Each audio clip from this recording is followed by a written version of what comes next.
Actual గా మాకు proceedings ఇచ్చి వర్క్ లో జడ్పీ నుంచి జడ్పీడీసీకి వచ్చి ఒక 20 lakhs వరకు ఇస్తున్నామని చెప్పి జడ్పీ చైర్మన్ గారు బడ్జెట్ రిలీజ్ చేసినప్పుడు మాకు ఇవ్వడం జరిగింది.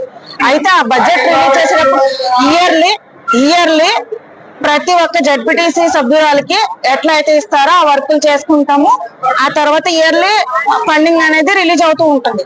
కానీ ఇప్పుడు వచ్చేసరికి ఇయర్ ఎండింగ్ అవ్వక ముందే ఇంకో బడ్జెట్ వచ్చినాక పోనీ ఇట్లా ముందు చేసిన వర్కులకి ఈ గ్రాంట్ అడ్జస్ట్ అయింది, ఇప్పుడు ఈ ఇయర్ వర్కులు మేము పెట్టడానికి లేదు అని చెప్పి సీఈఓ గారు చెప్పాల్సిన వ్యక్తిగా ఉండి ఈ రోజు ఏం చేశాడంటే ఆయన సీఈఓ గారు ఒక బాధ్యత కలిగిన ఒక సీఈఓగా ఉండి జిల్లాని నడిపించే పొజిషన్ లో ఉండి జడ్పీ చైర్పర్సన్ గారికి గాని జడ్పీ సభ్యులకు గాని ఎవరికి కూడా ఇంటిమేట్ చేయకుండా ఎమర్జెన్సీ మీటింగ్ అన్న కండక్ట్ చేయకుండా ఆయన మొత్తానికి వర్కులు అనేది రద్దు చేస్తున్నామని చెప్పి నిలుపుదల చేస్తారు.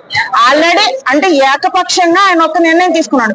అంటే జడ్పీ సభ్యులకి గౌరవం అనేది ఇవ్వట్లేదా? స్థానిక సంస్థల్లో మేము ఎలక్ట్ అయ్యి ప్రజలకి పనులు చేయడానికి మేము జడ్పీకి వచ్చాం.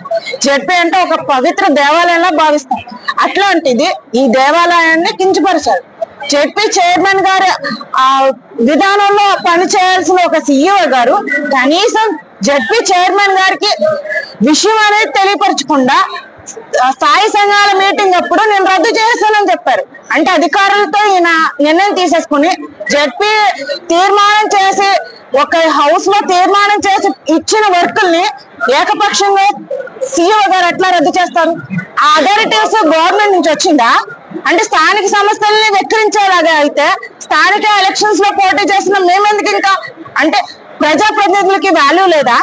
అదే కాకుండా ఎమ్మెల్యేలకి ఎంపీలకి గ్రాంట్లు ఇచ్చారు, అది మాత్రం మినహాయించారు. ఓన్లీ జడ్పీ చైర్మన్ గారు జడ్పీ సభ్యులు పెట్టిన ఈ వర్కులు రద్దు చేశారు.